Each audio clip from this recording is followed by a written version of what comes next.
Mais ça intéresse visiblement personne. Ce qui nous intéresse, effectivement, c'est ce que nous rebalancent certains politiques, qui s'en servent politiquement, évidemment. Et la preuve, c'est qu'ils sont élus grâce à ça, en disant la police est raciste, la police, la violence systémique. Oui, mais j'entends, voulez-vous nous amener, mon cher Bruno, je vois très bien. Mais c'est du...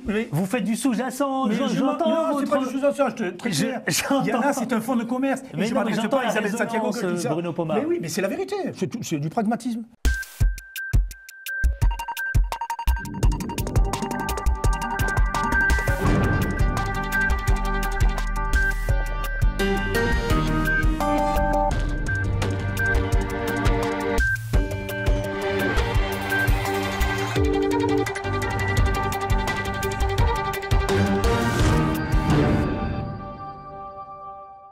Bonjour à toutes et à tous, ravi de vous retrouver dans le grand déballage. Merci pour votre fidélité, merci également à vous tous d'être ici présents. Et bien, dans le grand déballage, vous savez quoi, nous allons aborder cette relation, je t'aime moi non plus, mais aussi cette relation où parfois tout le monde se cherche. Alors, je vais faire référence, vous savez quoi, à ce rapport police, jeunes des quartiers, police jeunes, hein. Rapport compliqué avec la police et les jeunes des quartiers populaires. On va parler aussi, vous savez, de ce sujet qui pose, qui interroge racisme, impunité, des questions que beaucoup se posent. Pour en parler, parce qu'on a 52 minutes, 1 heure, pour poser le cadre, pour en parler avec vous. D'ailleurs, vous pouvez intervenir sur les différents réseaux sociaux de Global Africa Télésud, comme vous le faites si bien d'ailleurs, puisque la famille grandit de plus en plus. Eh bien, des invités qui sont des acteurs d'ailleurs de terrain. Madame la députée Isabelle Santiago, bonjour. Bonjour. Merci. Merci à vous de l'invitation. Députée pour le Parti Socialiste. Merci à vous, surtout d'être avec nous. Celui que je ne présente même plus, hein, il est omniprésent dans les médias. Bruno Pomar, bonjour, bonsoir. Bonjour Odile. Ancien membre du RAID, président, fondateur de RAID Aventure, mais aussi maire d'un village. Un petit village de la Suisse. Je sais que vous aimez beaucoup le dire. Nous le rappeler. Reda Dedi, voilà un homme engagé qui est sur le terrain, qui lâche pas il lâche jamais rien. Comment vous faites pour rien lâcher, vous? C'est important. C'est important. C'est important d'avoir une conviction. Vous êtes le directeur général de Graines de France. Oui. Merci. Justement, Graines de France, vous êtes là parce que vous allez nous en parler. Tiens, en quelques lignes, Graines de France, pour celles et ceux qui nous regardent. Graines de France, c'est une association qui travaille sur la question de la relation police-population, un peu partout sur le territoire français, à l'instar de RAID Aventure, voilà, avec des programmes plus ou moins longs et aussi avec un niveau d'accompagnement des professionnels au sein des collectivités. Eh ben, on va en parler, vous savez quoi, plusieurs. Hein, on va essayer d'articuler cette émission.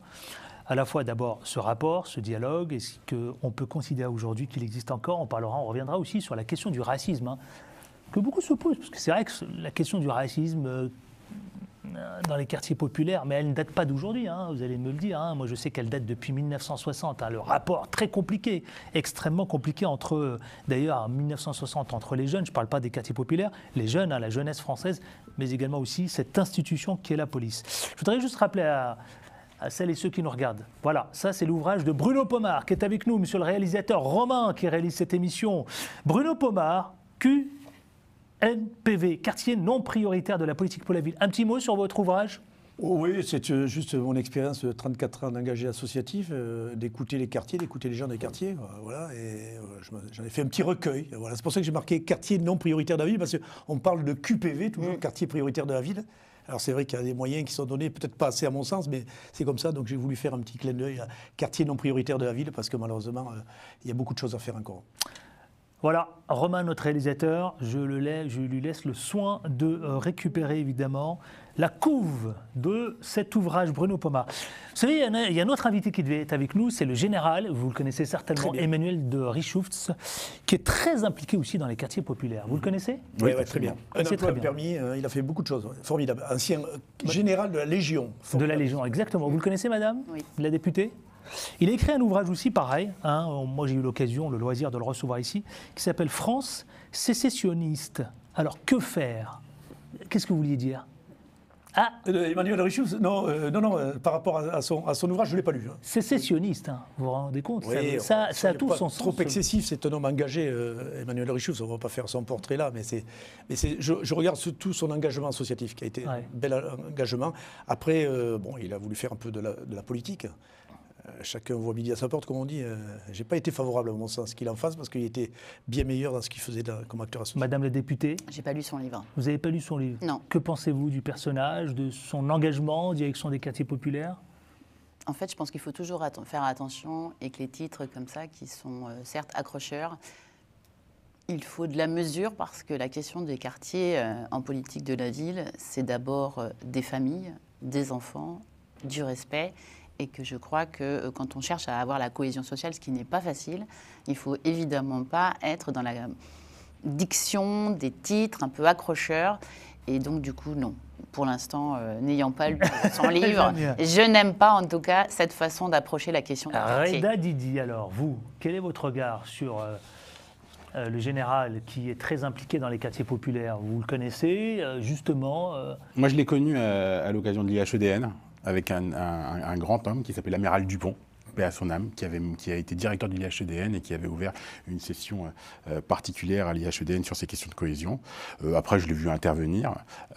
Ensuite, sur son ouvrage, je ne l'ai pas lu, donc je n'aurai pas de commentaire, si ce n'est que chacun peut avoir sa vision et on ne peut pas lui enlever l'expertise qu'il peut avoir sur les quartiers populaires, mais j'imagine que ce n'est pas une vision qu'on doit partager. Bon, alors justement, il s'est excusé, puisqu'il devait être avec nous, il a eu envie de nous laisser un message, partager un moment, voilà. Il nous a livré un petit message qui n'est pas très long. Oui, bonjour à tous. Écoutez, je suis désolé de ne pas être des vôtres ce matin parce que Adil, que je connais de longue date et qui était quelqu'un d'extraordinaire, même s'il doit rougir en m'écoutant, a eu l'opportunité de vous réunir ou de réunir un certain nombre d'acteurs de terrain pour discuter justement de ce que pourrait être cette incorporation, assimilation, voilà, de toute cette jeunesse d'une part, et puis surtout, ce qui me touche énormément, c'est tous ces Français qui sont exclus de notre nation parce que justement ils sont maintenus hors des sentiers de la citoyenneté par des bandes, par des menaces, par des crises, par de l'exclusion. Et je crois que c'est dans ce domaine-là qu'il nous faut, nous tous, vous tous autour de cette table, nous avec autour d'Adil, eh bien, c'est de trouver des solutions qui soient les moins mauvaises, pour nous tous. Voilà. Eh bien, écoutez, bon travail et puis à bientôt, j'espère. Madame la députée, oui. C'est un message politique. Oui. Oui, ça vous fait sourire. Oui, parce que je pense qu'en fait, sur les questions qui sont posées et qui nous rassemblent aujourd'hui, moi, je suis un acteur aujourd'hui parlementaire, mais une élue locale avant toute chose, et une élue locale de longue date. Et j'ai eu la chance de porter pendant 12 ans la prévention spécialisée, la protection de l'enfance, d'être au plus près dans un département, le Val-de-Marne, qui permettait, y compris de faire intervenir Bruno, dans mes soucis sur lesquels nous essayons de trouver des réponses. Et en fait, je crois qu'il faut remettre les choses. Il n'y a pas dans nos... En tout cas, depuis 2017, il n'y a aucune politique publique à la hauteur de ce qu'il faudrait en politique publique, dite politique de la ville. Et je crois surtout qu'on n'intervient pas au bon endroit. Moi, je fais une priorité pour moi, c'est les familles, dont une grande majorité sont des familles monoparentales, s'occuper évidemment des mamans, s'occuper des enfants, et de la police de proximité, qui est pour moi, l'importance absolue d'avoir du lien. Justement, et en fait, ce lien, ça va avec la Alors, famille. parlons-en. Ce rapport, je voudrais qu'on démarre cette émission avec ce rapport entre la police, et je m'adresse à Reda Didi, vous savez, qui semble calamiteux. Clairement, beaucoup le pensent, comme l'attesteraient les événements depuis 1990 dans les quartiers populaires. Sauf que l'intervention, ou parfois même la seule présence de la police, aurait suffi parfois de dégénérer des situations proches de l'émeute. Reda Didi. Pourquoi depuis 1990 ? Moi, je ne vais pas remonter encore plus loin, Reda Didi. Arrêtons-nous à 1990, parce que c'est une date quand même importante, 1990. Ça nous renvoie à Lyon, Vénissieux, Vaux-en-Velin, ça nous renvoie au Val-Forêt, à Mantes-la-Jolie, ça nous renvoie à toutes ces dates où, effectivement, c'est là où tout démarre. Reda Didi, vous êtes en plein dedans. Je vous pose la question, pourquoi c'est calamiteux ? Pourquoi c'est compliqué ? En fait, on peut regarder le sujet à ce niveau-là. On peut en faire un focus un peu plus large, si je peux me permettre. C'est-à-dire, comment se fait-il que dans ces quartiers populaires, finalement, pourquoi ces quartiers populaires posent question à la République ? pourquoi ces quartiers populaires posent question au pays, en fait. Et puis ensuite, on peut faire focus, c'est-à-dire quand il y a une problématique sur ces quartiers populaires, les premiers à intervenir sont les policiers. Et ensuite, comment ils interviennent et pourquoi ça vient par une dégradation de cette relation. Je me remets encore plus haut. Quel est l'état de l'art aujourd'hui? Quel est l'état des faits? Quel est l'état des choses? C'est-à-dire que vous avez une population française qui a à peu près 70% confiance en sa police. Voilà. Quand vous 70%. 70%, à peu près. Voilà. On pourra avoir... Un chiffre qui doit nous interpeller ou pas? Plus, hein. Un peu plus, vous dites, vous? Non, mais attendez, est-ce que c'est un chiffre qui doit nous interpeller? Parce que 70, moi, laissez-moi terminer, puis ensuite bien sûr, je vous laisse on peut terminer. se poser des questions. Quand on fait focus sur les quartiers populaires, c'est un peu moins. Voilà, on diminue. Et puis quand on interroge les jeunes de ces quartiers populaires, c'est encore moins. C'est-à-dire que la confiance... il y a un divorce. Et moins, et la confiance est moins importante. C'est-à-dire que vous êtes entre 55, voilà, 45-55. Des chiffres comme ça ne veut pas dire grand-chose. Maintenant, il faut les comparer à des pays comparables. On prend l'Allemagne, on prend l'Espagne, ou on prend l'Angleterre. Voilà. Le taux de confiance est un peu plus important. Voilà. En Allemagne et en Angleterre, par exemple, le taux de confiance de la population générale est plus important vis-à-vis de la police. Ça veut dire qu'on a un petit sujet là-dessus et qu'il faut le travailler, à savoir comment recréer du lien de confiance et moins de défiance. Moi, maintenant, ça fait 20 ans qu'on travaille sur le terrain avec des professionnels. Ma conviction, c'est qu'il n'y a pas assez d'espace d'échange. Il n'y a pas assez d'espace de contact, il n'y a pas assez d'espace d'interconnaissance des métiers des uns et des autres. Et en plus, avec cette non-confiance qui est là, dès qu'il y a un problème, dès que dans une institution comme est la police, vous pouvez avoir des policiers qui dérivent, vous pouvez avoir des policiers qui font mal leur boulot, vous pouvez avoir des événements tragiques tels que l'événement de Naël ou Zia Debouna qui viennent interroger. Ou l'affaire Théo, par exemple, qui viennent interroger, mais elles viennent interroger encore plus parce que ce lien de confiance-là n'est pas au bon niveau. Et pas cranté au bon niveau. Et pour moi, c'est ce qu'il faut retravailler, et c'est ce qu'on cesse d'essayer de faire sur ces territoires-là, avec ces quartiers-là. Et on se rend bien compte que quand on crée des espaces d'échange, quand on crée des espaces de dialogue, là-dessus, il y a quand même une vraie volonté de mieux se connaître. Vous savez, c'est très intéressant ce que dit Reda Didi, parce que Bruno Pomar, est-ce que ça sous-entend que la représentation de la police auprès du public est encore négative aujourd'hui? Alors, je ne pense pas, parce que... Parce que ce que dit Reda Didi, c'est ça en gros. Hein. Oui, mais les Français... Moi, quand j'entends les chiffres, les Français aiment leur police.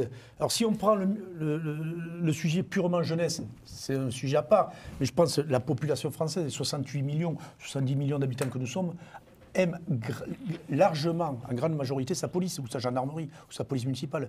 Donc je ne pense pas que ce soit encore le sujet. Non, ce qu'on a manqué, ce qu'on a loupé, pour être pragmatique, ça fait 34 ans que je fais ce boulot-là, c'est qu'on a travaillé les uns contre les autres, comme le ministre, les uns à côté des autres, les uns contre les autres, même pas côte à côte, parce qu'on a travaillé souvent en silo. Et moi, ce que je défends depuis, mais alors des années et des années, depuis que j'ai fait ça, c'est, et Isabelle Santiago d'ailleurs m'avait invité sur un grand colloque avec la prévention spécialisée, par exemple, avec qui je travaille maintenant, avec la PJJ, etc. C'était des mondes complètement à part. On était sectorisés chacun. Le flic, il est là pour faire la répression. Il va dans les quartiers, bam, et on interpelle un truc. L'éducateur spé, il est là pour s'occuper du pauvre gamin qui dérive et qu'il faut remettre dans la voie. Et tout ça n'a pas su travailler de façon transversale. Et ça a nourri cette espèce de sentiment d'anti-flic, pour certains, anti-police, qui a été alimenté dans les quartiers par des microcosmes d'extrême gauche, etc., qui ont fait un travail considérable pour casser l'image de la police aussi, parce qu'au-delà du fait que des policiers peuvent parfois dériver, et ça je l'admets tout à fait, je n'ai aucun problème là-dessus. On a parlé des 3 faits graves qu'on a eus ces 30 dernières années, mais il faut savoir quand même que les policiers interviennent 3,5 millions de fois par an dans tout, à protéger, à intervenir, à interpeller, à neutraliser parfois. Et pour autant, on ne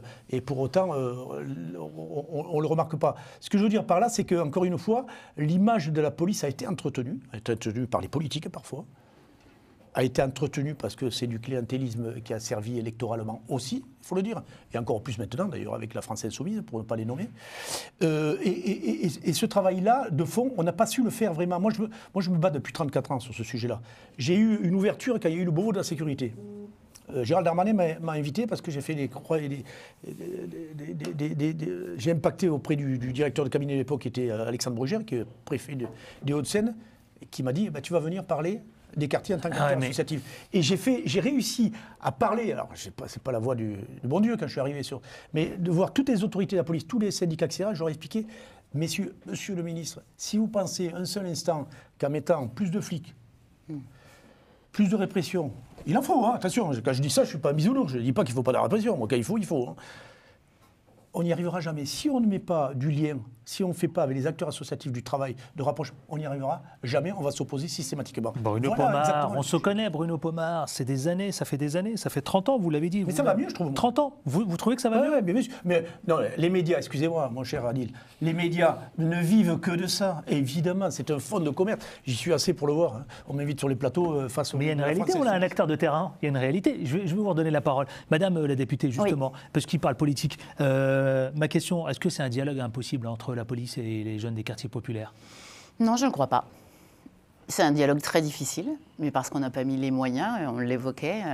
Je pense que la France, qui travaille en silo sur l'ensemble des politiques publiques, quand à un endroit, il faudrait travailler vraiment à l'intérêt général, et l'intérêt général, c'est évidemment que ce dialogue puisse être factuellement de meilleure facture, ne serait-ce que pour les jeunes, mais in fine. Je crois aussi qu'il y a, comme l'a dit Bruno, capacité à surfer sur ces choses-là. Mais je crois que la base de départ, je vous l'ai dit, on a loupé le coche quand on a voulu, en tout cas quand on a supprimé, ce qui venait juste de se mettre en place, la police de proximité. Je pense que ça, c'était une réponse. Aujourd'hui, quand vous avez des brigades qui arrivent, qui interviennent dans nos quartiers, à un moment donné, sur une demande de répression liée à quelque chose de particulier sur lesquels ils doivent. Franchement, c'est des gens qui ne connaissent pas le quartier, qui viennent sur une fonction sur laquelle ils doivent faire leur travail. Pour autant, évidemment que ça ne peut pas fonctionner dans ce cadre-là parce que il y a un ensemble de sujets qui vont être mis par les jeunes, évidemment, en difficulté. Donc moi, je crois vraiment à la police de proximité. Les émeutes qu'on a eues en 2005 montraient d'ailleurs cette capacité. Quand on avait de la police de proximité qui connaissait les gens. Et moi, à l'époque, j'étais de permanence comme adjointe. J'étais tous les soirs en bas du quartier. Et en fait, les jeunes, à 20h32, mettaient le feu à une poubelle, à une voiture, parce qu'ils n'avaient pas fait la une des infos. En fait, il y avait bien un côté « je veux qu'on parle de moi », etc.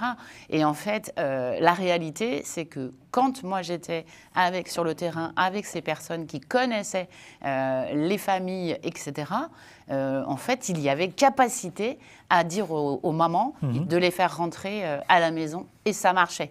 Et donc, ça s'est beaucoup calmé. Après, on sait très bien aussi que le trafic a fait cesser. Parce qu'au bout d'un moment, c'était le business qui ne fonctionnait pas bien. Donc, du coup, ça a fait rentrer aussi les émeutiers. Parallèle. L'économie parallèle. D'accord. Et je crois que c'est l'ensemble de c'est l'ensemble de ces sujets qui ne sont pas traités de manière... pour moi, comme le disait Bruno, tout est en silo. La prévention spécialisée intervenait. Et à l'époque, quand Bruno expliquait qu'il était intervenu à l'échelle du Val-de-Marne, eh bien, c'était la première fois que des éducateurs sociaux rencontrait la police. Et croyez-moi qu'il a fallu lutter. Non, mais moi, je vous avoue que j'entends tout ce discours. D'accord? Mais je voudrais quand même... Mais c'est important. Bien sûr que c'est important, vous avez raison, Madame la députée. Moi, j'entends ce discours, mais je l'entends, ça fait des années que je l'entends. Et j'ai le sentiment, je vous le dis clairement, j'ai le sentiment que ça peine quand même à prendre forme. C'est un travail de fond. Parce que c'est un travail... C'est un travail de fond qui dure depuis 1980, alors, Bruno Pomar, monsieur le Président. C'est ça, la difficulté, c'est là où elle réside. Mais parce qu'on traite de l'humain. On traite de l'humain. Alors, non, mais je vais vous soumettre. Vous allez comprendre pourquoi. Je vais vous soumettre un cas de figure. Pourquoi je dis cela? Reda Didi, je vous pose la question, et à vous tous d'ailleurs. Les rapports avec la police, pour l'ensemble des jeunes, illustrent sans aucun doute, vous savez, ce point culminant de l'humiliation dans une société perçue globalement comme injuste. Pas moi qui le dis, ça, c'est des sociologues. Beaucoup de sociologues qui sont connus d'ailleurs, dont Pierre Bourdieu, etc. Car ils constatent une seule chose. Ils constatent que pour beaucoup de jeunes des quartiers populaires, d'accord, eh bien la société est appréhendée comme une hostilité à leur égard. Vous entendez ce que je vous dis, vraiment. Donc, sur le terrain, il y a un sentiment d'injustice chez ces jeunes, et donc du coup, ça crée un rapport faussé avec l'institution de la police. Pour une partie, excusez-moi. Ou une partie. Oui, la jeunesse. Reda Didi, vous Pas qui la êtes sur le terrain. globale. Alors justement. En fait, c'est mon introduction. Je vous disais, c'est-à-dire que Et ces propos sont rapportés par des jeunes des quartiers. En fait, la question, c'est de savoir comment une société se positionne vis-à-vis d'un quartier ou se positionne vis-à-vis d'individus ou vis-à-vis de jeunes de quartier. Là, en l'espèce, l'exemple qui est pris. C'est ça la question de fond. Mais je ne l'invente pas, Reda Didi. Non, mais sur la Il y a, question il y a un sentiment d'injustice. Oui, bien sûr qu'il y a un sentiment Depuis 1980. Évidemment qu'il y a un sentiment d'injustice. Mais là où vous venez interroger la police, c'est-à-dire que on sait bien que la police est le dernier endroit et c'est les derniers intervenants, c'est-à-dire c'est la dernière barrière qui représente la République. Et donc c'est à elle que va se confronter ce sentiment d'injustice. Alors que ce sentiment d'injustice, il est beaucoup plus global. Il est face au logement, il est face au travail, il est face à une société, il est face à des propos parfois discriminatoires, racistes et autres. Et donc tout ça crée une frustration, crée ce sentiment d'injustice qui va venir se confronter à quoi humainement ou en termes de corps, à la police. Et donc là, les types ne peuvent pas tout absorber. C'est pas possible. Ça, c'est un premier point. Le second point, vous disiez que finalement, la police de proximité est quelque chose qui a été pensé, enfin, c'est un discours qu'on entend. Non, pas vraiment, en fait. La police de proximité avait été pensée par Jospin. Il l'avait mise en place. Puis ensuite, il l'avait mise en place, d'ailleurs, à un moment où les policiers, et ça, en tant que consultant, j'interviens beaucoup auprès des professionnels là-dessus, au moment où des policiers ne voulaient pas de cette police de proximité. En fait. C'est-à-dire que vous aviez une volonté politique, gauche, qui voulait mettre une police de proximité, et vous aviez une non-volonté de la part des policiers de vouloir aller vers cette police de proximité. Aujourd'hui, en fait, c'est l'inverse. C'est-à-dire que vous avez très peu de volonté politique d'aller vers cette police de proximité, mais vous avez une attente et une volonté de la part des policiers de faire de plus de proximité. Et ça se montre par des exemples très simples. Vous avez parfois des policiers ou des gendarmes qui passent de la police nationale ou de la gendarmerie nationale vers la police municipale. La première raison, c'est le lieu d'affectation. Quand on est policier municipal, on choisit la ville dans laquelle on va intervenir. La seconde raison peut être le salaire, parfois. Voilà. Mais très vite vient la question de la proximité avec les habitants. C'est-à-dire très vite, quand vous interrogez ces policiers municipaux, ils vous disent « Nous, on aime bien le lien concret avec les habitants, avec les responsables associatifs, avec les différents intervenants du territoire pour créer ou pour co-construire de la sécurité sur le territoire. » Et pourtant, moi, j'ai le sentiment, voilà, je vous le rapporte, je vous le dis, ce sentiment d'injustice. Oui, oui. Non, mais moi, c'est pas moi qui le dis. Je vous fais remonter, encore une fois, une information qui est, vous le dites vous-même, réelle. Il est réel, ce sentiment d'injustice. Après, si on va vers les compréhensions aujourd'hui, en fait, on n'est pas allé jusqu'au bout du système de la police de proximité. Oui. Voilà. Jospin l'a créé, le président Sarkozy l'a cassé, voilà. Et puis là, elle a du mal à redémarrer, alors qu'il y a une vraie attente aujourd'hui. Quand même de Darmanin. Elle a du mal à redémarrer ou elle ne veut pas redémarrer. Mais elle n'est pas fléchée. Non, mais Reda Didi, elle a du mal à redémarrer ou elle ne veut pas redémarrer. Elle n'est pas fléchée budgétaire. Je vous dis, les policiers sont dans un appart, la volonté politique, c'est pas mon sujet. C'est pas voilà. Alors, elle a du mal à démarrer ou elle ne veut pas redémarrer justement cette police de proximité? Je pense que comme il n'y a pas peut-être qu'il n'y a pas de volonté politique de vouloir la redémarrer. Non, alors je pense que c'est Madame la députée Clamant. Non, mais je pense que c'est pas qu'une vision politique. C'est qu'en fait, il faudrait avoir une vision globale du problème. Parce que du coup, quand on a une vision globale, une partie, il faut être humble, une partie du sujet peut aider avec en effet l'esprit de cette police de proximité qui n'a pas pu se mettre en œuvre, puisque du coup, comme le disait mon collègue, en fait, à partir du moment où on l'a fait sous le gouvernement Jospin, ça ne s'est mis en place. Une politique, c'est toujours le temps long, qu'à la fin du quinquennat de cette partie de gouvernement, et Sarkozy l'a supprimé tout de suite. Donc en fait, il y a eu des espaces qui se sont ouverts, qui ont été ouverts 1 an ou 2. Ça ne crée pas le lien de proximité. Mais par contre, aujourd'hui, parmi cette pensée globale, je trouve qu'il n'y a pas de volonté politique dans ce gouvernement sur ces sujets-là, ni budgétaires. Alors, je m'adresse justement à l'institution de la police. Vous savez quoi, Bruno Pomar, alors, pour essayer de clore ce premier chapitre, finalement, cette relation entre la police et les jeunes des quartiers populaires, ma question est très simple, Bruno Pomar. Est-ce que les leçons des différentes émeutes, 90, 91, si ma mémoire est bonne, 93 et puis 2005, plus récemment encore. Et puis plus récemment, puisque Reda Didi en a parlé, l'affaire Naël, l'affaire Théo, est-ce que franchement les leçons de toutes ces émeutes n'ont pas été tirées ?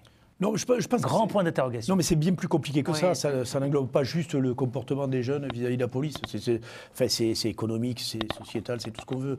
Non, moi où je voudrais insister, je trouve Isabelle un peu dure, je dirais, mais elle fait de la politique et elle a tout à fait le droit d'en faire, hein, évidemment, c'est que depuis quelques années, quand même, il y a eu une volonté d'ouverture. Je vous parlais du Beauvau de la sécurité, ça a été déclencheur. C'est pas moi qui ai déclenché, je n'ai pas cette prétention, mais j'ai fait toucher du doigt au ministre intérieur et au directeur général de la police nationale, au directeur général de la gendarmerie nationale, la nécessité d'aller dans ce sens. Moi, j'ai 500 policiers bénévoles. Ce que tu disais tout à l'heure, Reda, est très juste. C'est-à-dire qu'il y a de plus en plus de policiers qui vont vers cette ouverture, vers les jeunes. Et pourquoi? Tout simplement parce qu'on a des générations de policiers qui ne sont pas des vieux briscards comme moi, qui sont des policiers des années 2000, 2010, donc qui ont cette vision d'aller vers la jeunesse. Et moi, je mobilise un maximum de policiers autour de moi pour mener des actions. Donc il y a cette volonté, et il n'y a pas de retenue. L'arrivée de Retailleau, on ne m'a pas dit au cabinet, attendez, vous calmez, d'aventure avec vos actions. On me laisse faire.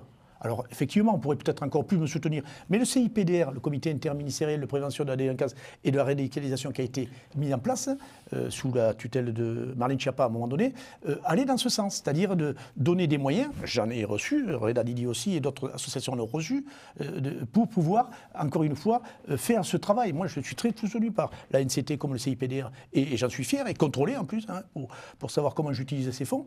Ça nous aide. Alors, ça pourrait être plus important.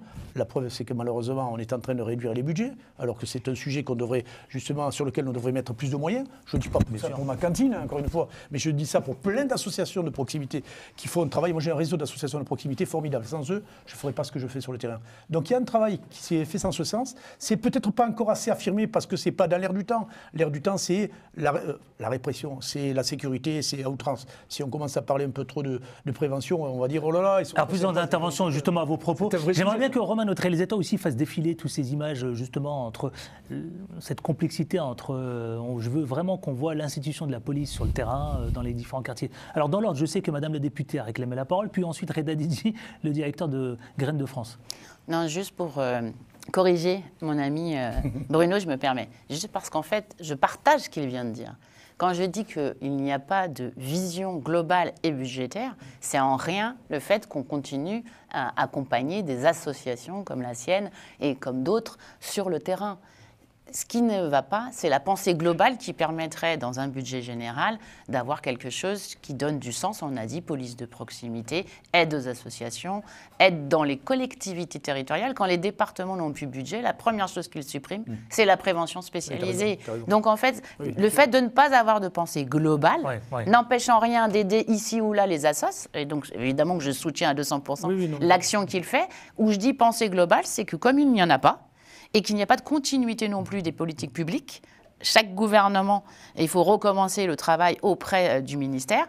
Sans pensée globale et sans continuité de l'État, eh bien, on a la problématique ici et là de quelque chose qui est un peu chaotique et qui ne donne pas capacité aux jeunes de s'inscrire dans la durée. On le sait très bien qu'une politique publique, elle s'inscrit sur le long terme. Ça ne se fait pas one shot comme ça parce qu'une association va intervenir. Portez une nouvelle loi, Madame la députée. Reda Didi. Non, je voulais intervenir sur votre question en fait, en disant les différents événements, les différents événements qui ont succédé, notamment l'affaire Naël, et en disant bon, quel est le problème de cette relation police-population. On se rend compte que l'affaire Naël, finalement, bien sûr, vient réinterroger la relation police-population, mais elle vient réinterroger la plupart des acteurs de notre société. Et on se rend compte que finalement, il n'y a pas eu beaucoup d'événements, il n'y a pas eu beaucoup ensuite de réactions par rapport à ce qui s'est passé à l'affaire Naël. Il y a eu beaucoup de réactions médiatiques, oui, on était sur les plateaux, les uns et les autres un peu partout, à commenter l'actualité. Pendant 2 mois, mais derrière, finalement, des moyens affectés à ces territoires, une mobilisation de fondations, de plusieurs fondations d'ailleurs, une mobilisation des différents acteurs, elles n'ont pas été assez fortes, elles ont été trop légères. Et du coup là, ça vient pas réinterroger la question de la relation police-population, ça vient réinterroger globalement la façon dont on regarde ces territoires-là. Vous me parlez justement le regard de ces territoires-là. Vous savez, je vous le dis, encore une fois, je ne suis pas là, parce que Bruno Pomar, vous tapez sur les médias, mais on ne fait que notre travail, je veux dire, encore une fois, on est observateur. Mais je suis d'accord, mon cher. Mais on n'est pas là pour attiser quoi que ce soit. On essaie en tout cas d'apporter quelques éléments, si vous voulez, pour faire avancer le débat. C'est ce que j'essaye de faire très humblement avec cette émission thématisée. Mais le contrôle aux faciès, d'accord ? Voilà, parce que je parlais de ce sentiment d'injustice. Localement, et puis même avec votre association, j'imagine que les gamins, les jeunes, ils vous en parlent. C'est 100 fois condamné par différentes institutions qui continuent d'être largement pratiquées aujourd'hui. Pourquoi? On a une raison aujourd'hui. Ben moi, je peux Bruno vous en donner- Pomar. Je peux vous en donner une. Dans certains quartiers. En gros, je vous dis, on va parler Je encore. rougis On va absolument pas, parler vous encore. savez, On va j'ai pas parler. C'est ces Français qui sont originaires d'Afrique du Nord ou d'Afrique c'est subsaharienne, pas- y a rien de- qui ont c'est plus pas qu'un dramatique, sentiment, qui se disent, qui se C'est pas considèrent. une tare, hein, au contraire, non, mais quand vous allez dans les quartiers où vous cumulez le maximum de problématiques de société, ces quartiers de politique de la ville, QRR, quartiers de reconnaissance, vous avez un maximum de familles issues pour partie de l'immigration, en grande partie. Attention, hein, je ne suis pas raciste, hein, les interprétations vont vite maintenant. Quand vous allez dans ces quartiers... C'est bête de préciser. Ouais, mais C'est vrai, vous avez raison, ça va très très vite sur les réseaux. Mais oui, c'est tellement facile. Ça. Mais il y a de la prostitution, il y a de la drogue dans ces quartiers. C'est pas à Neuilly ou c'est pas à Vincennes où j'habite, hein. Il y a tout ça. Prostitution, drogue, islamisme, etc. Donc ça accumule beaucoup de problématiques. Et ce sont ces mêmes quartiers qui absorbent toutes ces populations. Depuis les années 70, Giscard, je vous passe les détails. Hein, on a mis tous les Comoriens, tous les Algériens, tous les Marocains dans certaines cités. Je ne vais pas refaire le schéma, c'est exactement ça. Lorsque vous avez des policiers qui vont traiter des problématiques qu'il y a dans ces quartiers, parce qu'elles sont là-dedans, elles ne sont pas à Neuilly-sur-Seine ou à Vincennes ou je ne sais où, elles sont bien là. Qu'est-ce que vous rencontrez comme population?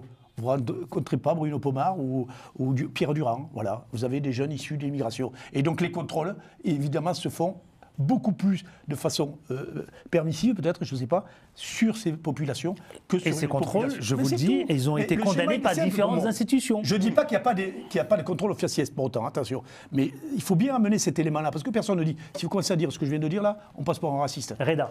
Alors, non, sur les contrôles faciès. Mais ça va faire réagir notamment, justement. Oui. Et je vous laisse le soin de réagir sur les réseaux sociaux et de commenter, évidemment, les propos. Non, Reda moi, Didi. ce qui est intéressant, c'est que nous, on fait des échanges avec des jeunes de ces quartiers-là, à travers les établissements scolaires. Voilà, on a fait plus de 1000 journées. On fait des échanges avec les habitants de ces quartiers-là, on fait des échanges avec les professionnels. La question du contrôle facial revient. Mais la principale question, c'est celle qui vient Elle est d'être- récurrente. Oui, non, mais la principale question qui revient, c'est celle qui vient d'être posée là. C'est-à-dire, on nous dit qu'il y a des problématiques de drogue, de prostitution, d'autres. Et les gens, ils demandent à avoir le même service public que tout le monde. Bien sûr. C'est-à-dire qu'ils demandent à ce qu'on règle leurs problèmes. Et c'est-à-dire que la première chose que demandent les habitants, la les parents, tranquillité les publique. jeunes, c'est la tranquillité, en fait. Et donc, comment on arrive à répondre à ça, en fait. Et bien sûr, il y a ces nuisances de contrôle faciès qu'il faut aussi régler. Mais 80% des demandes de ces territoires-là, de ces habitants-là, c'est d'abord de pouvoir vivre un peu comme tout le monde, avec les mêmes services publics que tout le monde. Et là, il faut qu'on arrive à y répondre parce que sinon, on va au-devant de grosses problématiques. Moi, quand j'ai des mères qui m'interpellent en disant j'ai peur parce que j'ai peur que mon enfant soit embarqué par le deal ou que ma fille soit embarquée dans des réseaux de prostitution, et comment se fait-il que ça n'intervient pas assez vite, ou ils ont toujours des remarques, ou alors, enfin voilà. Et c'est ces problématiques-là, qui nous remontent d'abord, et ensuite viennent d'autres questions. Les réponses globales, mon cher. Politique globale. Mais ça veut dire qu'on peut pas. La police ne peut pas tout faire. Non, je vous disais, politique absolument, globale. absolument. Politique globale. Mais Madame il la faut députée, répondre vous à la interpellez, problématique vous parlez sécuritaire. d'une politique globale. Oui. C'est une politique globale, absolument. C'est pas, voilà. Oui, c'est une politique globale. Mais c'est une politique globale qui vient répondre aux problématiques de ces territoires-là. On ne peut pas avoir une équité en termes de sécurité sur les territoires. D'ailleurs, quand vous parlez Bruno de la Pomar. police de proximité, il faut faire une parenthèse qui est importante. Alors, toutes les villes n'en ont pas, mais il y a les polices municipales qui font ce rôle maintenant, de plus en plus d'ailleurs. Et on est, je veux dire, la police d'État, je veux dire, on est content, nous, je parle du régalien, que la police municipale puisse faire ce travail. Nous, on a beaucoup de policiers municipaux qui viennent sur nos dispositifs passer les journées. C'est important pour que les jeunes identifient ces policiers municipaux. Donc la police municipale, qui sont en gros 27 000 en France, il en faudrait peut-être plus. Certaines villes ne peuvent pas se les financer, mais est-ce qu'il ne peut pas y avoir des partenariats intervilles pour pouvoir avoir des groupes de policiers municipaux pour bosser? Bref, je crois que c'est important, à un moment donné, de remettre à leur place les uns et les autres. C'est vrai que le policier... Mais c'est ça, et les autres, justement, j'ai vu, parfois, la population, c'est aussi les collégiens, les lycéens. Hein. Ah bien sûr, non mais totalement. Non mais je pense que quand on parle de police de proximité, et je voudrais répondre à Reda, c'est qu'on a l'impression d'attendre tout de la police dans ce pays. Mais non, on ne peut pas tout faire, la police, ça se saurait si on faisait tout. Non, il y a une véritable réponse sociétale à apporter et qu'on a du mal parce que les élus, à trouver. Les élus qui se plaignent premiers en disant... Vous parlez de l'Allemagne, oui, parce que l'Allemagne c'est un autre schéma, mon cher Reda Didi. Oui, C'est pas du tout celui le schéma de la France. Là-bas ils ne sont pas dans la répression. protection, ils sont plutôt dans la police qui protège. Ils ont Voilà. un défaut, on l'a vu avec les Anglais, de la même manière que les Anglais. L'Angleterre, c'est à peu près pareil. Mais je voudrais, parce que je vois le temps défiler, je voudrais qu'on avance quand même, parce que, vous savez, l'affaire Théo a suscité aussi ce racisme, et puis ce racisme à la police, et puis l'impunité, on va pas se le cacher, qui est en question, d'accord ? Ça, c'est l'affaire Théo, je vais pas remonter encore plus loin, c'est plus récemment. Des morts suspectes dans les commissariats, le décès de ce jeune de 19 ans, souvenons-nous, dans une collision-accident d'une course-poursuite, des soupçons de violence permanente policière sur des mineurs d'âge lors des excursions scolaires. Bref, il y a plusieurs enquêtes qui révèlent des indices qui laissent penser qu'il règne dans certains commissariats. Je ne vais pas évidemment comment dirais-je, accabler, j'allais dire le mot accabler, c'est certain, dans une certaine culture de l'impunité. Pour quelle raison, Madame la députée, d'abord ? Pourquoi ? Alors, vaste sujet, ouais, l'impunité en question. C'est ma question. Ouais, sur l'impunité, de toute façon, il ne doit pas y en avoir. Comme toute profession, s'il y a une problématique, et ça peut arriver dans toute profession, il est évident que là aussi, pour la cohésion sociale... C'est l'affaire Théo qui a suscité cette culture de l'impunité. Mais pour la cohésion sociale, il est important qu'il n'y ait pas, vous êtes justement... tout à l'heure, vous disiez dans les médias. Pour la cohésion sociale d'un pays, je pense qu'avec sa jeunesse, il est important justement qu'il n'y ait pas d'impunité quand il y a une problématique de ce niveau-là. Et je crois que je dois avoir Théo en image, peut-être si Romain arrive à retrouver. Parce que justement, il y a un besoin de justice, de réparation, de compréhension, et ça passe évidemment par le fait qu'il n'y ait pas un ressenti qui soit une justice à deux vitesses, en tout cas sur ces sujets-là. Il ne faut pas que la jeunesse le ressente comme ça. Donc c'est évidemment hyper important, mais ça ne peut pas être haro sur la police du style... Globalement, médiatiquement, on dit que c'est tout le monde. Ce n'est pas vrai. Et du coup, moi, c'est d'où le fait que j'ai besoin absolument d'avoir justement cette capacité de réelle justice et qu'il n'y ait pas de problématique autour de l'impunité sur ces sujets-là, parce qu'il nous faut envoyer des messages très clairs de sanctions quand les personnes ont des actes qui sont donc évidemment qui relèvent de la justice, pour que chacun ait confiance dans la police. Alors, on ne peut pas perdre, Madame important. La députée, oui, j'entends. Franchement, je vous le dis, j'entends ce que vous me dites. Je pense qu'au Romain, on doit avoir une image de Théo qui doit être dans le bouquet des images, là, justement. J'aimerais bien qu'on le retrouve parce qu'il s'est exprimé à plusieurs reprises. Ouais. Je vous dis ça parce que je vais reposer la question différemment.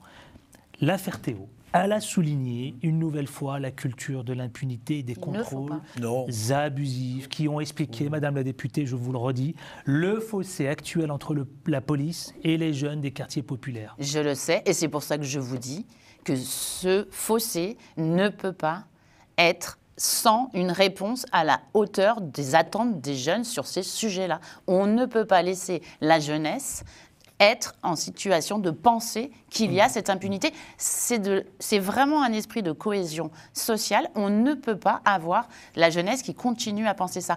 On le doit pour eux. La jeunesse, elle est plurielle. On ne peut pas laisser ces jeunes penser que c'est possible. Donc en fait, il faut absolument que la police soit sanctionnée à la hauteur des faits qui sont posés. Tiens, Bruno Pomar. Tu as tout à fait raison. Moi, j'ai deux réponses à faire. Oui. Une première, à ce qui est, à mon sens, la réponse pragmatique de terrain. C'est-à-dire que vous savez qu'on a l'inspection générale de la police nationale. Tout le monde nous a dit, les chercheurs, Sébastien Rocher, etc., qui travaillait pour la police d'ailleurs, qui s'est fait virer parce qu'il avait des propos de plus en plus d'extrême gauche au sujet de la police. Bref, ces gens-là entretiennent ça, c'est-à-dire les politiciens, une partie de la politique, je ne m'adresse pas à Isabelle Santiago évidemment en disant ça, entretiennent ça. Et ça, c'est un fonds de commerce exceptionnel. Voilà. Et la preuve, c'est qu'on a une partie de la politique qui s'en sert. Et encore, il y a 2 jours, je crois, Porte ça n'est bien servi en disant que la police tuait, etc. Bon, ça, c'est entretenu et par les médias en même temps. Et puis vous avez le côté pragmatique, réponse, il y a une IGPN, Inspection Générale de la Police Nationale, qui passe au trapèze 1300 fonctionnaires en moyenne par an, avec des sanctions administratives ou judiciaires.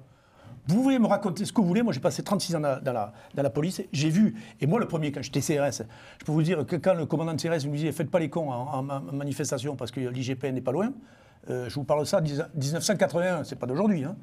On se disait « Oh là ». Époque Mitterrand. Ouais, bon. Il y en a un paquet de policiers qui passent au trapèze chez nous. Mais ça intéresse visiblement personne. Ce qui nous intéresse, effectivement, c'est ce que nous rebalancent certains politiques qui s'en servent politiquement, évidemment. Et la preuve, c'est qu'ils sont élus grâce à ça, en disant la police est raciste, la police, la violence systémique. Oui, mais j'entends que vous voulez vous amener, mon cher Bruno, je vois très bien. Mais c'est du. Vous faites du sous-jacent, j'entends. Non, c'est pas du sous-jacent, très clair. Il y en a, c'est un fonds de commerce. Mais je m'adresse pas à Isabelle Santiago Bruno Pomar. Mais oui, mais c'est la vérité, c'est du pragmatisme. Non, je pense que, je me permets, pour moi, c'est hyper important qu'on ait vous êtes d'accord avec ce que dit Bruno ? Confiance. Oui.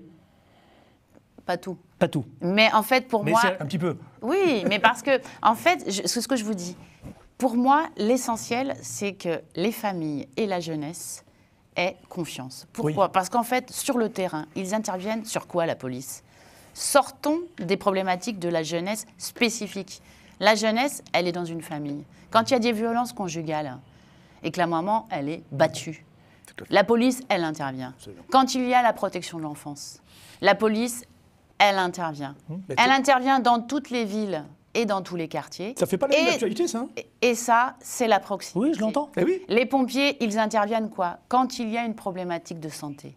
En fait, au cœur de ces dispositifs, il y a des gens qui interviennent pour le bien.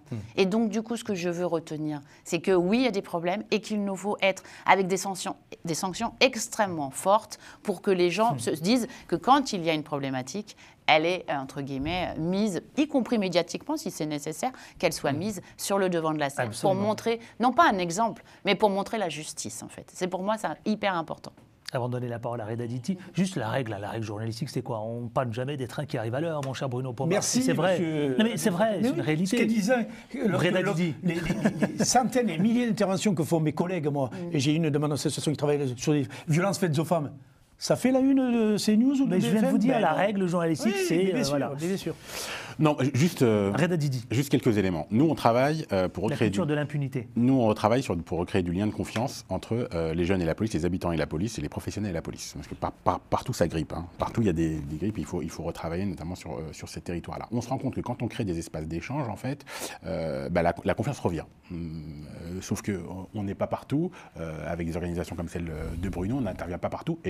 Et pour le coup, il faut des moyens. Donc je pense qu'il faut amplifier ce type d'action pour finalement recréer des espaces de dialogue où on arrive à échanger. Le second point, c'est que la question que vous posez est très légitime. C'est pas normal qu'aujourd'hui on ait une génération qui pense qu'ils ont une police en face d'elle qui est raciste, qui est discriminante. C'est pas normal.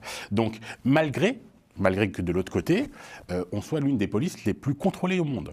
Merci. C'est-à-dire qu'on a des systèmes de contrôle au monde. Mais ce qui vient interroger nos systèmes de contrôle. Peut-être que là, on a un travail à faire. Peut-être qu'on doit réinterroger l'IGPN, la façon dont elle est composée, qui est à l'intérieur. Non, je vais vous venir. Voilà. Peut-être qu'on doit interroger la formation de nos policiers. Je vois des expérimentations qui sont plutôt intéressantes, notamment au Canada, où quand les gens sortent de la police, ils vont habiter 3 semaines dans un quartier populaire pour se rendre compte d'une partie des citoyens. C'est bien ça, Bruno Pomar. On est au Canada. Madame la députée, au Canada, c'est un peu la petite sœur. Pas du tout les mêmes problématiques Moi, je ne suis pas un politique. Nous, on essaye de travailler sur le terrain, à apporter des solutions et à être à l'écoute, j'allais dire. Mais je vois que ça peine. J'entends le son de cloche. J'entends le son de cloche, Reda Diti. En fait, ce qui peine, c'est que on est des soldats de première ligne. En fait, on est en première ligne. On met en débat. Vous le laissez entendre en filigrane. Ça peine quand même. On met en échange des gens qui n'ont pas l'habitude de se parler, en fait.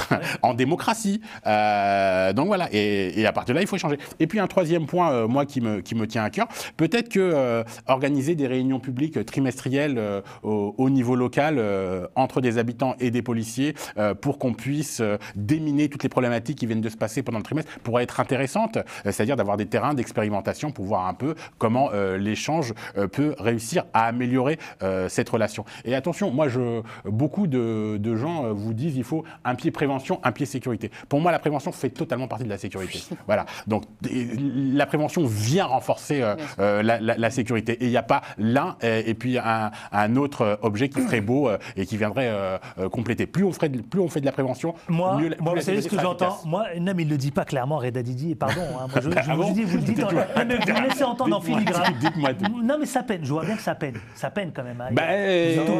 Vous êtes obligé quand même. C'est comme faire de l'aviron. Non, mais attendez, juste parce qu'il faut que j'avance, parce que je vois le temps. Il faut que vraiment, je vous laisse, promis, et ça va dans la continuité de ce que je veux dire, parce qu'on arrive au terme de cette émission bientôt.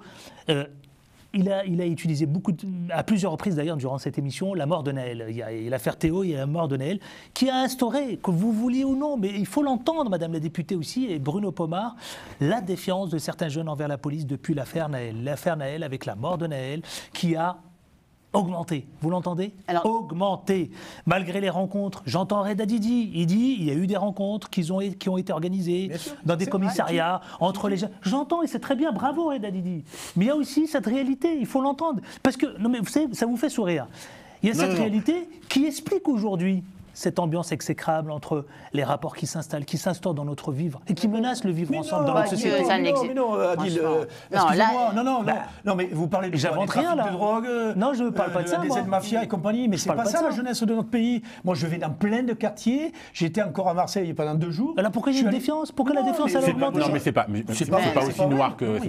J'étais au salon de l'étudiant, ma fille, je porte de Champéret samedi, il y avait des stands de défense, police et autres, il y avait plein de jeunes au niveau du stand. Il y a une défiance vis-à-vis, bien sûr, il y a une défiance, il y a un problème de confiance, de toute évidence, et il faut retravailler fortement là-dessus, il faut qu'on se donne des moyens. Oui, par 20% de la population, sur 80% de la population. Visiblement, c'est les 80% de la population qui passe que du bien de la police. C'est là aussi qu'il faut remettre dans le contexte. Moi, je veux bien qu'on parle de ce qui ne va pas, et j'ai rien contre, c'est qu'il y a un travail considérable que nous devons mener tous les acteurs associatifs, mais il faut qu'on puisse se réunir et être plus forts. Ça, je vous propose quelque chose, Madame la députée. Puisqu'avec Reda Didi, on est sur les mêmes sujets, avec Abel Boy aussi, qui fait Abel Boly, pardon. Qui fait un travail formidable aussi avec les EPID, avec les écoles de deuxième chance. Il y a plein de structures formidables, des gens qui font un travail formidable. Nous, on nous voit parce qu'on est très médiatique, mais il y a plein de gens, moi j'en connais plein de sources. Et moi, je voudrais réunir toutes ces associations républicaines qui font passer ces bons messages que nous faisons passer tous ensemble, sous la férule de Madame la députée. Madame la députée, voilà une proposition. Que je prends avec plaisir parce qu'on travaille depuis des années ensemble avec. Il faut la soumettre à l'Assemblée nationale. Mais ce que je veux vous dire, c'est que je voudrais corriger ce que vous avez dit, parce que la manière de m'interpeller, c'était sous-entendu, je n'entends pas.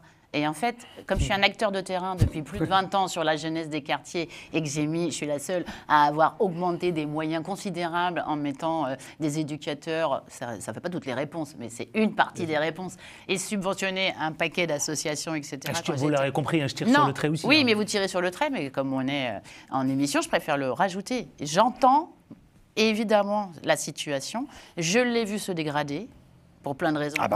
Voilà. Mais merci Madame la députée. Donc voilà. Mais je vous dis qu'on ne peut répondre à ces enjeux qu'avec une pensée globale. Bien sûr. Et que quand mais ça ne prend pas, Madame la députée, cette pensée globale. Mais il n'y en a pas eu. Mais non, mais il n'y en a pas eu. Depuis l'ère. Mais si, ils ont fait une tentative. Il a parlé bien, il a bien parlé de Lionel Jospin qui a fait une tentative de cette. Je corrige, je me permets de corriger. Pensée globale, ça ne veut pas dire ce qui s'est fait depuis 30 ans. Je dis juste que toutes nos administrations ou nos associations ont du mal, en tout cas en première ligne. Elles rencontrent des gens qui travaillent en silo. À un moment donné, la réalité, il faut juste que les acteurs de terrain, sur le terrain, soient avec des moyens qui leur permettent de faire des choses et de se coordonner ensemble. Il y a un préfet que vous connaissez, Laurent Nunez, que je vais diffuser en photo d'ailleurs. Oui. Romain, le réalisateur, là. Non, mais il est souvent sur le terrain. Il fait un travail remarquable, non ? Mais pour continuer dans la... Il fait ce qu'on appelle cette politique globale. Oui, dans la pensée d'Isabelle Santiago. Non, sur la question de la police, mais il n'y a pas que la police, en fait. C'est ça que je veux exprimer. Et ce qu'elle dit très bien, moi, travailler depuis 2 ans, 3 ans, je travaille avec le ministère de la Justice, avec la Direction nationale de la PJJ, avec les directions interrégionales. Mais ça, il y a 15 ans en arrière, lorsqu'elle m'a invité à son colloque devant 200 éducateurs spé, je suis arrivé, le mec du Il y a 15 ans. Oui, ce que je veux dire, elle m'a envoyé... J'entends.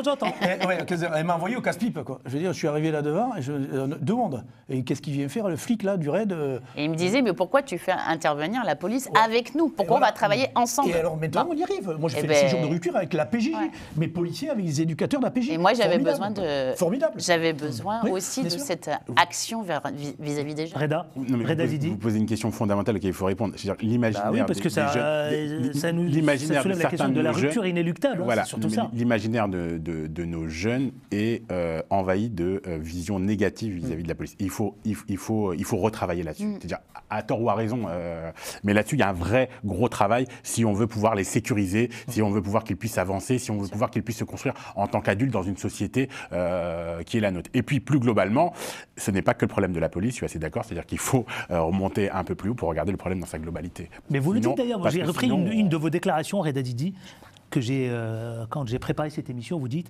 l'objectif, c'est de rétablir le lien entre les jeunes et la police. Mais comment, mon cher Reda Didi, comment? Mais je vous ai donné quelques mais comment on peut esquisser? Parce que là, vous voyez bien, c'est pas moi, il y a une réalité quand même du terrain. Quand vous dites l'objectif est de rétablir le lien entre les jeunes et la police. D'accord. Malgré, évidemment, tout ce que vous entreprenez sur le terrain. Mais je vais vous dire très clairement. Comment vous voyez les prochaines années, dans 5 ans, 10 ans? Est-ce que ça va se dégrader? Est-ce qu'on va refaire encore une émission de nouveau pour faire un constat? Il y a plein de différences. Nous, à Deal, on a grandi dans des quartiers populaires. Enfin, je ne sais pas si vous... Enfin, moi, en tout cas, j'ai grandi dans des quartiers populaires où, en fait, les populations se mélangeaient. Et donc, on grandissait avec des enfants de policiers. On grandissait avec des policiers, on pouvait les toucher, on pouvait discuter avec eux, on pouvait échanger avec eux. Dans des cafés. Moi, j'étais gamin, j'ai eu à faire ça. Aujourd'hui, c'est trop rare. Ça n'existe quasiment pas, voire c'est trop rare. C'est impossible. Les policiers, voilà. Et donc, en fait, on a des jeunes qui sont confrontés à la police et qui ne voient la police que lors de contrôles, ce qui est normal, les policiers font leur boulot, ou alors à travers les réseaux sociaux, on leur raconte des histoires plutôt négatives. Des matchs de foot avec eux. Voilà, et plutôt négatives. Et donc, à quel moment on recrée un moment dans le parcours du jeune, un échange pendant une journée ou plus, si possible, avec des policiers pour qu'ils apprennent à connaître. Et pas que, avec l'armée, Comment voyez-vous la chose dans les années proches, Eh ben, pour moi, il faudrait une politique volontariste là-dessus, avec une volonté, une vision politique qui vienne re-questionner ce que je vous ai dit, c'est-à-dire l'IGPN, les différents contrôles, les débats et trimestriellement des échanges avec les habitants, et puis une rencontre avec des jeunes à travers le collège. J'ai notre réalisateur, j'aimerais qu'on aborde juste pour vous dire un truc, cette séquence finale. Juste pour vous dire quelque chose, c'est que le ministère intérieur, depuis quelques années, depuis Marlène Schiappa, il y a eu un ministère de la secrétaire d'État à la citoyenneté. Il y avait Othman Nasrou il y a peu de temps, etc. Donc il y a eu quand même une évolution sur ce sujet. Avant, il y avait un ministère de l'Intérieur et des Outre-mer, point final. Là, il y a une ouverture. Le problème, c'est qu'on ne va pas jusqu'au bout. Mais il faut continuer dans ce sens. Et je pense qu'il y a quelque chose à porter, Madame la députée, et la baisse des sur budgets. Ce sujet-là. En ciblant des budgets. Pas de politique globale et continuité des services de l'État et pas de budget. Donc oui, à un moment donné, il y a eu un petit focus, mais ils ne savent pas le maintenir dans la durée. Oui, c'est ça, mais je pense que c'est un problème de politique générale. Tout à fait. Autre réalité, je voudrais clore cette émission, vous savez quoi, chers amis, avec ce sujet qui soulève, en tout cas, un questionnement, une série de questionnements depuis quelques mois. Vous l'avez vous-même, Madame la députée, fait référence à dans les quartiers étaient gangrénés par le trafic de drogue. D'accord ? Aujourd'hui, ce n'est pas que les quartiers, c'est les villages de France, partout. Alors, est-ce qu'il est... Ce n'est plus que les quartiers. La question a été soulevée encore récemment. Je m'adresse à vous trois. Est-ce qu'aujourd'hui, oui ou non, l'armée, il faut la déployer dans les quartiers populaires? Bruno Pomar, ça vous fait sourire, mais c'est vrai. Mais Adil, et notamment Emmanuel de Richouf se le disait. Vous savez ma réponse, mon cher Adil. Alors, je vais laisser parler Madame la députée, parce que je suis bien élevé. Franchement, je pense que poser la question comme ça, c'est... Fausse idée? Fausse bonne idée? C'est carrément une mauvaise idée. C'est pas son rôle, en fait. C'est vrai, vous avez raison, c'est pas son rôle, mais la question se pose. Ça peut l'être. C'est pas son rôle. Moi, je pense qu'il y a deux choses différentes. Si on parle de la lutte contre le narcotrafic, et là, on est globalement sur quelque chose à l'international et national, ça relève d'un ministère. Et là aussi, ce n'est pas que le ministère de l'Intérieur, c'est forcément avec Bercy, avec différents ministères pour arriver à travailler sur ces questions-là, parce que c'est comme des tentacules, c'est des pieuvres extrêmement importantes. Voilà, donc ça c'est un sujet. Si le sujet, c'est les jeunes dont nous venons de parler, je vous dis franchement, s'il y a les actions que nous on propose, qui sont globalement, que je partage, quand je vous disais une vision globale, commencer dès le plus jeune âge, accompagner, et je le redis, je sais que ça n'intéresse personne, mais je vous le dis, accompagner les mamans, les familles monoparentales. Je vous le dis, c'est il faut mettre c'est fondamental. Le paquet sur les daronnes, comme ils disent. Les mamans, c'est le cœur du sujet. C'est le sujet. En vous fait, avez raison. c'est des familles monoparentales, sous le seuil de pauvreté, ou alors des mamans qui travaillent dans les plus grandes difficultés parce que les horaires ne conviennent pas, etc. Mettre le paquet sur la parentalité, ça semble pour moi être l'excellence pour cette Alors, jeunesse. pour Isabelle Santiago, Madame la députée, c'est les mamans. Pour vous, Bruno Pomar. Et donc, c'est pas l'armée. C'est pas l'armée. On l'aura compris, effectivement, en effet. On se connaît bien avec Isabelle Santiago. Malheureusement, on n'a pas la même approche du sujet. Mais bon, c'est normal, c'est ça la démocratie. Moi, je suis totalement favorable. Mais pourquoi? De façon très précise, pour lutter Dites-nous. contre le narcotrafic. Pas pour simplement faire de la sécurisation. Alors pourquoi je dis ça? D'abord parce que l'armée, dans le cadre de la sécurité nationale, peut intervenir. Si elle est sollicitée, au même titre qu'elle l'a été pour le plan Vigipirate. On a bien des bérets verts sur les Champs-Élysées avec des fusils d'assaut qui font de la sécurisation et tout le monde est content. Ça ne règle pas tous les problèmes, mais c'est important pour ce sentiment d'insécurité que ressentent les gens. Moi, pourquoi j'ai dit ça? Évidemment, j'ai des généraux qui me sont tombés dessus, mais c'est normal. On n'a pas envie de se foutre dans les quartiers. On préfère aller faire des OPEX, c'est quand même plus sympa. Et quand on voit comment ça s'est passé à Barkhane, d'ailleurs, on a perdu de 50 militaires pour pas grand-chose, en fait. Mais bref, l'armée est importante, à mon sens, pour venir en aide à tous les services de la police qui travaillent sur le fond. Je parle à l'OFAS, à la PJ, sur les stupes, etc. Parce qu'eux sont totalement dépassés, tellement le travail est énorme pour la lutte contre les stupes. Et faire venir dans les quartiers, de façon pilote, des équipes mixtes police-militaire, pourquoi je dis ça? Parce qu'il y a l'autorité de la police, donc, qui a un rôle bien conséquent, et trouver des effectifs, parce qu'on n'a pas d'effectifs. Quand on envoie des bacs comme ça d'un coup dans un quartier, faire une descente ou une compagnie, une force d'action rapide des CRS, pendant 3 semaines, il n'y a plus rien. Tout le monde on nettoie le secteur. Si on fait pareil sur des QRR, par exemple, où on rencontre vraiment le plus de problèmes en matière de stupes, je suis persuadé qu'on peut apporter des réponses pour que la police, je le dis bien, anti-stupes, etc., puisse travailler de façon tranquille. Et surtout, parce que moi j'en parle dans plein de quartiers à chaque fois que j'y vais, les gens qui habitent dans ces quartiers me disent « Ah ben nous, ouais, on aimerait bien voir des militaires aussi ». Elle vous dit ça? Bien sûr. Mais moi, j'habite pas, je m'en fous, je suis hyper privilégié, moi. Mais bien sûr, D'accord. Moi, alors, pour le coup, le symbole en général ça fait peur. Je préfère l'efficacité au symbole. Et là, pour le coup, je trouve que c'est un symbole trop fort, nuisible même, pour nuisible, pour ces territoires-là, que d'amener l'armée. C'est-à-dire que c'est une forme de défaite de la police nationale, d'une force de sécurité intérieure.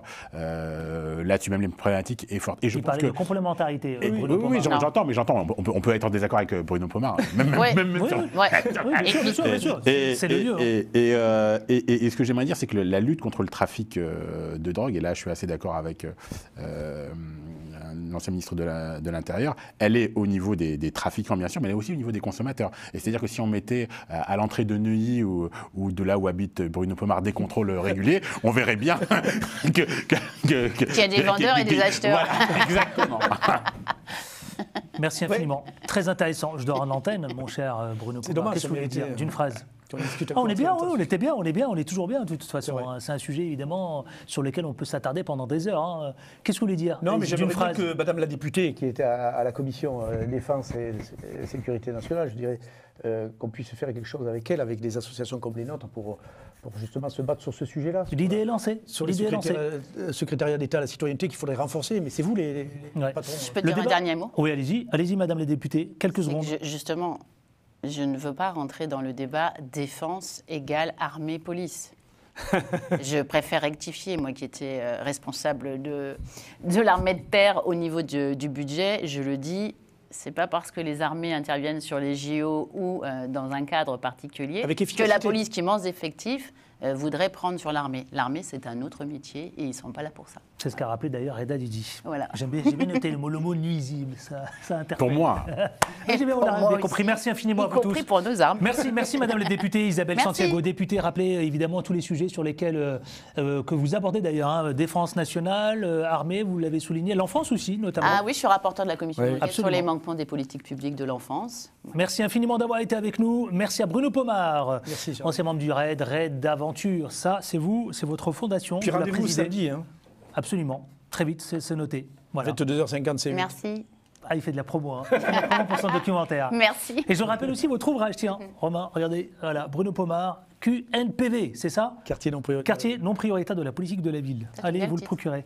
Exactement. Vous l'avez pas Ah encore bah, lu? non, pas encore. Bah attendez, je vous l'offre. Bruno, Regardez. non, mais je me dis. Pourquoi tu me l'as pas donné? Voilà, C'est pour ça que je pensais c'est que moi ça qui va. vous Faut me l'offre. faire un petit mot. Cadeau. Merci. Vous avez plus qu'à le dédicacer. Vous voulez Oui. un stylo? Tenez un stylo. Merci Voilà. beaucoup. Reda Merci, Didi, Bruno. bravo pour ce que vous faites. Merci, Hein, le terrain, évidemment, je crois que c'est essentiel. on essaye. Graines de France, Oui. le directeur de Graines de France. Bon courage surtout, et je pense qu'il va falloir encore pour de longues années, non? Ah oui, oui. Il y en a Oh, du oui. boulot. On a Je du pense. boulot. Oui. Merci à vous tous. Le Merci débat à vous. continue. Merci à vous surtout. Le débat continue. Merci. Vous savez, vous continuez à commenter, décrypter aussi avec nous sur les réseaux sociaux de Global Africa Télé Sud. Merci à vous toutes puisque vous êtes de plus en plus nombreux. Merci à la réalisation Romain qui était avec nous. Les programmes continuent, mais surtout à la semaine prochaine avec autant de plaisir. D'ici là, portez-vous bien. On ne lâche rien comme vous le savez. Ciao.